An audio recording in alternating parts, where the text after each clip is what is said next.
your business studio. Hiya, Mel. Hello, thank you for having me. Well, there's loads of stuff there we'll come back to, but unfortunately, I'm going to drag you back a bit in your life to your last year in school.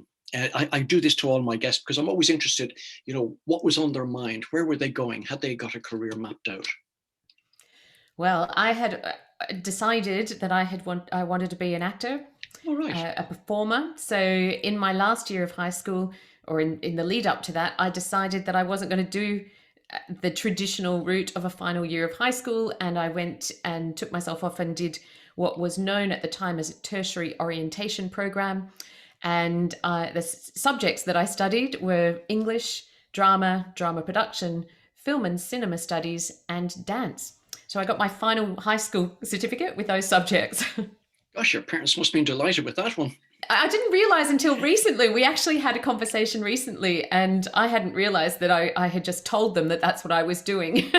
Because, obviously my parents and all the careers advisors tried to steer me away from that and said I needed something behind me. And that was, 97% of actors are out of work at any given time. What do you want to go into that field for? But I had a vision and a passion, and I decided that's what I wanted to do. So I had a great time in high school. Well, they say, so many people, instead of following their passion, lived their life out in quiet desperation. So at least you ticked more than that one box in one go. Absolutely, yeah. I'm not sorry at all. I learned so much during that particular year about myself and about the world of performing as well. So it was really useful. And so did you discover that this wasn't the road to gold and riches? Did I discover it? I think I already knew that. I was pretty realistic about it. And what's interesting is that a lot of people in the arts almost, take a vow of poverty. So I never expected that I wasn't looking for wealth and fame. That was not what was driving me. It was that I had a passion for performing. I loved it. And I was hoping to be able to do that in my for my career. And I suppose, were you one of those people who was sort of slightly introvert and yet when put on stage sort of lights up the whole audience? Yeah, I call myself an introvert, and I do partly the definition around introversion is, that I don't get my energy from being around people. I get it from being by myself. So there is an element of that. And I think I feel like I might have been a little bit more extroverted when I was younger, but I think that was an adapted behavior. I felt like I should be, so I was. Whereas as I've got older, I respect my own self more and understand myself more. So there's a term ambivert.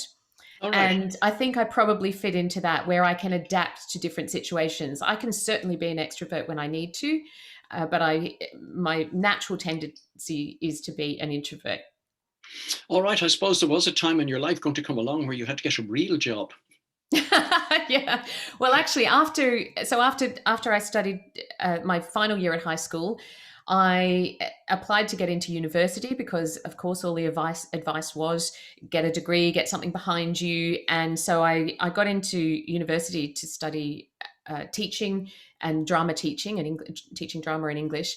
But I chose not to go to university because there was something more exciting. And that was a brand new course that was being run. It was a 2-year course, and it was a certificate in performing arts. And it covered not only the performing aspect, but all the backstage part. We did makeup design, set design, lighting design, costume design. We did puppetry making, comedy, circus skills. It was a real mix of things, lighting production and stage management. And I just loved the variety. And I came out of that again thinking, would I go back and do university or would I travel, which lots of people that I knew were. But after doing that, I decided I needed to get a real job. And actually part of the impetus was because I wanted to get my teeth straightened. So I needed to earn some money to get my teeth straightened. And I applied for a retail job with a big retailer in Australia, thinking I would be there for 6 months to save some money and then get my teeth straightened and continue on with my acting career. And I ended up working with that organization for 15 years. Wow. So, yeah. I suppose it must have been quite interesting because certainly the course gave you really a broad range of skills around the whole area of performance and stage, which I'm sure you've managed to retain and bring to your life now, which we'll get onto later. Yes, absolutely. Yeah, I use all of that, and I'm very grateful to have had that opportunity, actually. So anyway, back to retail and a large retailer in Australia. How did you find that? I mean, you're going to have to adapt to it. I'm afraid the world of retailing is not the one that'll normally set you on fire. Well, I loved it. My very first job, actually, when I was 14 years and 9 months, I applied for a job at a local store which was called the Bra Shop, which at that age all the boys thought was hilarious that I was working there as the Saturday girl. So I'd started in retail, and throughout my teens I'd worked in retail, and I loved it. I loved that customer service aspect. So when I applied for this full-time job, it was in a customer service role, but very quickly I got opportunities, and I got opportunities to work in the back office and learn all the back office systems and invoicing and a lot of administration type procedures. And then after probably 5 years or so, I ended up going to their head office and working in customer relations, and moving into marketing and communications type roles, which I loved. But the great thing was I had really supportive managers who recognized that happy employees who were able to fulfill their passion would be Right. a more loyal employee. So I was able to flex my working hours quite often. I was able to use my holidays and take time off when I needed to audition for things, or if I had a few days filming on something. So it was very flexible, and because of that, they probably got more of my loyalty and my commitment to that role. But I did love it. I loved the people I worked with, and I loved what I was doing, and I loved the opportunity to keep learning. And I, it's I'll one tell thing you I one do thing right is throughout my life.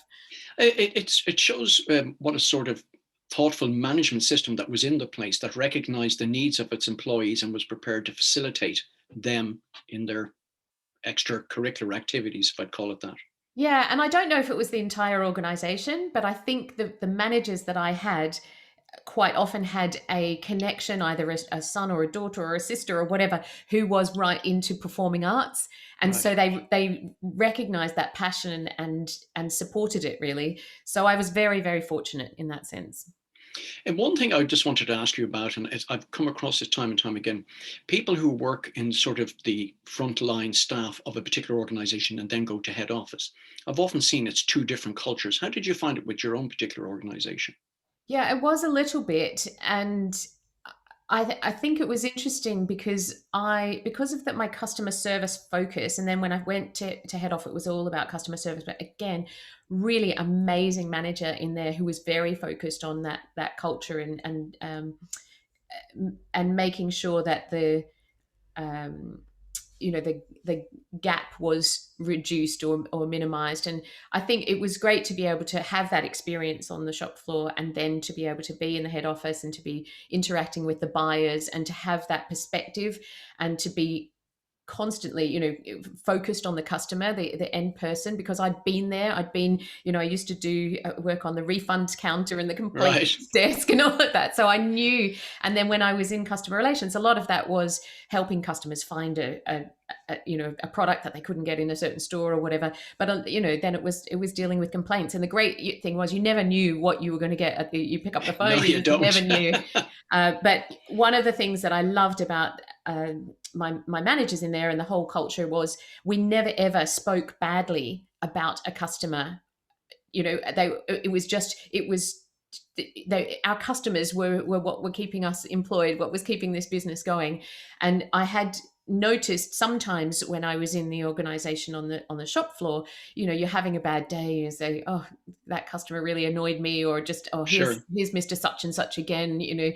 But actually, yeah, it really helped me turn my head around about that, and just make sure that was at the forefront of everything. And obviously in business, our customers are what pay our bills, so we have to be focused on that. I'm really grateful for that grounding. Yeah, and I think that's a valuable lesson for a lot of people. They don't realize that this sort of toxic talk about customers and clients in the background can spread throughout the organization, and it just becomes that sort of toxic culture without it just permeates without you realizing it. Yeah, absolutely. So anyway, you managed to change many different roles. So you got to see the organization from so many different sides, from management through. But you had other ambitions, and you decided to take a gap year, I understand. I did. So I worked flexibly up until I was about 30 in different roles. Then I moved into a full-time marketing role, and I had sort of during my 20s I sort of sung in a 60s girl band and traveled around Oh, tell Australia us about doing that. that. And Tell us about that for a minute. oh, that was brilliant. So yeah, the whole beehive wigs, false eyelashes, fancy costumes, I loved it. And again, that enabled me to use all of my skills and passions. So I designed and made the costumes, I did the choreography, I performed obviously, and that was a really good time in my life, but interestingly, a mixed time, because I was had always been quite paranoid about my singing voice, which is a Right. whole nother story that we don't need to get into today. But Right. it was quite a challenge for me in terms of imposter syndrome and All right. Yeah. battling with self-esteem issues. Where I was it was a trio, and we shared the lead vocals, and it was very even, but I always felt like people would think I was the weak link. All right. And Yeah. so I battled a lot with what was going on in my head. But I think one of the things that helped was being able to, we were playing characters essentially. And Sure. so I was always better at playing a character and singing than actually singing as myself. And then I've eventually have since sung as myself. But yeah, it took a lot of personal development work and therapy and whatever to get me where I needed to go. Yeah. But that time it was really fabulous. And then it came to a natural end when I was about 30. And around that time I got married, and then that marriage broke down. And so in 2005, I decided to take the gap year that I had never taken. And I Right. packed my bags and went back backpacking. My intention, I flew to the States and did a very short trip there, and then flew to Europe and traveled around Europe for 4 months or so. And my intention was to work in the UK for 6 months, save some money, and then travel back to Australia via Africa, All and to right. be away for a maximum of 9 to 12 months. And 16 years later, I'm still living in the UK in Scotland. So, yeah, life didn't necessarily turn out the way I anticipated it would. Well, you can't blame COVID on your inability to travel, can you? That's it. So, what sort of enamored you about the UK and particularly Scotland? Well, I was drawn to Scotland, to Edinburgh, because of the Edinburgh Festival Oh, Fringe yes, of and course. Yeah. my background as a performer. So, and I had been wondering where I would live. The typical route is for Australians to live in London. I loved London, but I didn't want to live there, and I didn't know where I wanted to live. But I was drawn to Edinburgh, so I arrived with my backpack, arrived in a truck actually. I got a lift from this little village I was living in England randomly. So I arrived at 1 a.m. in the morning and started my life, and all I knew was that I wanted to get a job at the Fringe office. But I did know I needed a job straight away. So the day after I arrived, I got a temp job in an insurance company. And then 3 weeks later, I managed to land myself a job at the Fringe office, and I worked there for about 7 or 8 months, I think. And then got another temp job as an administrator in an HR department. And from there, I had a whole lot of opportunities to work in learning and development, All which right. another career that I fell into, was given an opportunity, said yes, and jumped in and loved that. Again, everything that I've done in my life, I've really loved, because I love learning. I love embracing new skills. So, but I think learning and development was great because it combined all of my different backgrounds, the ability to stand up and speak in front of people. And I had an opportunity. Someone went on maternity leave.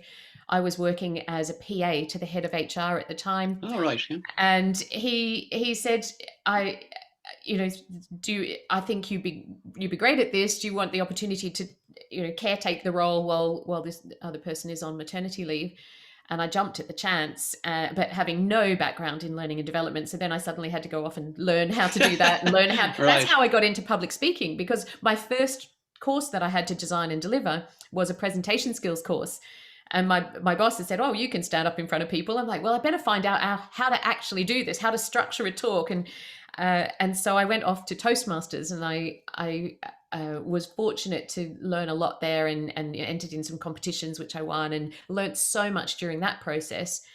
And so, yeah, the learning and development, being able to draw on the performing background, and as well as all of that experience that I'd had in business, where I was delivering courses on customer expectations and customer service, and all the soft skills type uh, things, and then a little bit of your general outlook and word training and that sort of thing, although that wasn't my area of expertise. So yeah, did that until I loved it, until I Great. didn't love it, and then I stopped. Well, do you know what I think is quite interesting? If we just stop for a second there and just reflect on what's happened. I mean, obviously picking up the skills and being comfortable with people, being able to stand up and talk to them and feel comfortable in front of an audience, which is a skill a lot of people, struggle with. Mm-hmm. Then to be part of an organization where you learned all about the customer and the customer experience and the importance of it, and then how to manage that. And then by saying yes to it, something that you really didn't know quite how to do, you were able to upskill yourself very quickly, put the two together, and suddenly are now delivering value to an audience. Yeah, absolutely. And what was interesting, that even my marketing skills came into that, because I had to promote the courses that were the learning and development program that we were creating. And, it was a very small learning and development department. It was just me. There was no one else. So Right. I was doing everything, which again is what, I love, that variety, and being able to kind of take a project and work it through. So yeah, that was a great time again in my life. I learned a lot and really enjoyed myself. If we talk about Toastmasters just for a minute, because again, a lot of our audience might be thinking of learning to stand up and speak. Just talk about Toastmasters for a minute, the sort of what they do and who their typical audience would be. Sure. So it's an international organization, and it focuses on helping people with their leadership and communication skills. I haven't been involved for quite a while, but certainly at the time I was there was a program that took people through. So you did a series of speeches that took you through understanding how to structure a speech, how to deliver it, how to use vocal variety, how to use body language, how to persuade an audience. So it's kind of took you through. And the most there's clubs all over the world. They meet often every fortnight, I think, and they are run by volunteers. So each week, different people will take different roles in the meeting, Sure. and it gives you an opportunity to stand up and speak and be evaluated. And a lot of it is around it's a really supportive organization, so everything gets applauded, and so there's lots of positive support, but also there's evaluation and constructive feedback that helps people improve as they go. So yeah, a really great organization for people to build their confidence and their public speaking And skills. certainly you're on an entry level, but you were going to take it to another level here.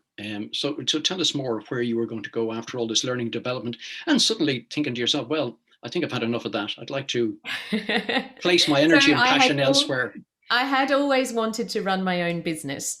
And so my partner at the time and I came up with an idea for an online platform for the performing arts industry. All right. I was really keen on an online business, and we sort of put our heads together, and we were both involved in performing arts, and we'd met actually doing a show. And so we came up with this idea, and we were all excited about it. And the plan was that I would leave my job and set up this business. And when it got to the point of needing another employee, he would leave his job and come and run the business with me. And so I pitched it to a startup accelerator. All right. So I went along and I pitched it for a place on the program, because I had no idea about business, and I thought I better go and find out about this. Like anything that I do, I was like, oh, better go and find out how to do this. So the people who were running the program said, look, we're not totally sure that idea is particularly feasible as a scalable business, but we like you and your enthusiasm and your commitment. So come along, we'll put you on the program and you can prove to us that it's a feasible idea. So I left my well-paid, secure, very happy job on a Friday, and I started in the Startup Accelerator on a Monday. And it was only then that I started to research whether that might be a good idea or not. Right. Recommend that to other people. But what happened as part of that research, I realized that everyone I spoke to in the industry and who would use this platform thought it was a brilliant idea. But there was one major flaw in the idea, and that was no one was prepared to pay for it. All So right. that went the Okay. business idea. At the same time, I had done an NLP practitioner course, which I'd always wanted to do. And so I had to think about, well, what would be my alternative? And I had a limiting idea, a limiting belief that I wasn't really connected with my intuition. But what that course showed me was that I was in touch with my intuition. I knew definitely what I didn't want, and I didn't want to pursue the business idea that we'd come up with, because even if it would have made money, I realized that it wasn't playing to my strengths, and I would have maybe ended up as a website administrator, and Sure. nothing wrong with that, but it just wasn't playing to my strengths. I could do it, but I wouldn't have been lit up every day. And so what was interesting is that despite the fact that it being a rubbish business idea, I was really good at pitching it. And Right. so other people from the program kept asking me, could I help them with their pitches? And then I got opportunities to run workshops in the program and that sort of thing. So I built up my skills and my understanding of what it meant to pitch a business. At the same time, I also had a concern when I went to networking events, seeing people really doing themselves a disservice, not being able to clearly and confidently talk about their business. And so it all started to come together, that all of my skills from my past came together to help me, with the coaching and training and weaving in the element of performance, because of my background, I'm really interested in how we use our bodies, our voices, our minds, and our hearts to really connect with and engage an audience. So that's, this all these different influences, I suppose, I bring to the work that I do now.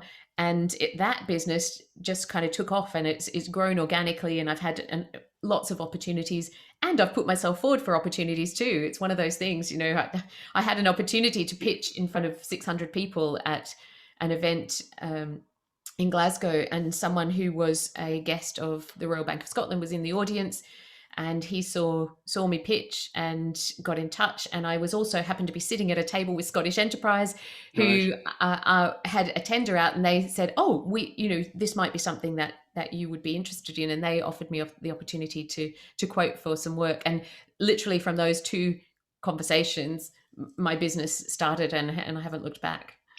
Just before we develop that conversation a bit further, maybe you might tell our audience where they might find out more about you, Mel. Sure. My website is melsherwood.com, and you can pretty much find me on any social media platform as Mel Sherwood. So feel free to get in touch. I love to hear from people. Connect with me on LinkedIn or follow me on Twitter, DM me, whatever you like. I love hearing from people. Let's just move on, because this is a very important aspect of the service that you provide that people really, I don't think, fully understand the value of. Let's just talk about pitching and presenting yourself to an audience in terms of, for the first time, the value of it, and why people are so poor at doing it. Yeah, I don't, it's quite interesting, because I think we all know first impressions count, and we can never get a second chance to make a good first impression. But quite often people will show up to a networking event, for example, not having thought through what it is that they're looking for, who they want to connect with, and really being clear about what it is that they offer people. And that's the key. When people ask you, what do you do, they don't care about what you do, they care about what you can do for them. So you need to be able to articulate what you do in a way that intrigues them and gets them curious to want to know more. But I think one of the big challenges is that when people says, what do you do, that's not your opportunity to just talk for 10 minutes at them about everything that you do. And that's one of the mistakes that people make. And so that's why I talk about two different types of pitches. I talk about the conversational pitch, that very short answer to the question, what do you do? Which is maybe 10 to 15 words, that makes people curious to know more, and goes, oh, yeah, I want to know more, or I know someone who needs that. And then the other part of the pitch, the elevator pitch, I suppose, which is your 30 to 60 seconds, so maybe 90 seconds, depending on how much time you've got. And so I think being able to do that and understand how to to explain what you do, what problem you solve, how you help your customers, perhaps incorporate a bit of a very short case study or example to bring that to life. Being able to do that in 1 minute is great, but it's not always required. We don't always stand up and talk about our business for a minute. But once you've actually worked on that pitch, then you have the opportunity to weave it into conversation and to get a consistent message when you're talking to people so that they understand. And the great thing is when you're really clear on it, then people automatically know and they say, oh, I need you, or I know someone who needs you, or when down the track. And if you've made a good impression and you've had an impact in that very first interaction, people will remember you. And so down the track, 3 weeks time, when they hear someone saying, oh, I need some help with such and such, oh, I know just the person. Exactly. And it's because you've made that great impression and you've been memorable. One of the strange things that's always amazed me, and I'm sure you will confirm this to me, that the number of organizations, if you were to walk in and ask 2 people in it, what do you do here? You wouldn't get a consistent answer. You're right, actually. And I did some great work with an organization who sadly are not in existence anymore because of lack of funding. But they brought me in and we looked at helping them get that conversational pitch, that their value statement, I suppose. What is it that this organization does and who do they do it for? So that everybody knew, and there was a team of 15, everybody had contributed to that so that everybody was comfortable with how it sounded and how they were describing the organization.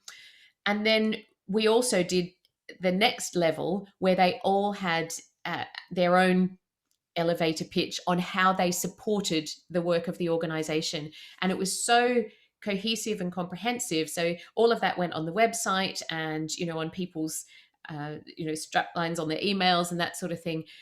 And it was great because it just made it so clear for everyone, and everyone felt like, yeah, okay, this is how we support the wider goal and our ultimate customers. And this is my role within it. And it was great being able to see that. And I think all organizations should consider that so that there is this consistent message. Yes, and I mean, you're the epitome of that in terms of branding and style as well. You live the brand. Maybe you might just tell our audience, some will see this in video, but others on the radio won't pick it up. Just talk about brand for the sort of last minute or so that we've got here. Sure. So I think I've created a whole new program around the red effect. And it's interesting that came about because someone picked up on the fact that everyone associated the color red with me. And so there's a whole nother story about that, which we haven't got time to go into. But since I really embraced that, I already had some red in my brand, but Sure. Then I recognized how that consistent visual is working for me as well. And with the actual program, the red effect and the statement, I talk about being more red, and but red's an acronym, but I'm still using that color as well. So I think for me, there is an element of, being consistent in the way that I show up. There is an argument for being, I don't know, we talk about authenticity and all of that sort of thing. Sure. And, I am authentically me, but I also have other elements of me, which I sometimes share on social media just to make sure that people don't think that I'm totally polished all the time. But if people want to work with me, I think it's important for them to know that that I walk my talk. Yeah, and that's very, very important. So you have a consistent look and you also have a consistent image. Yeah. Which is good. So final to the message, tell our audience where they might find out more about you again, Mel, as we sort of wrap up the show. Absolutely. So my website is melsherwood.com, and you can find me on any social media channel as Mel Sherwood.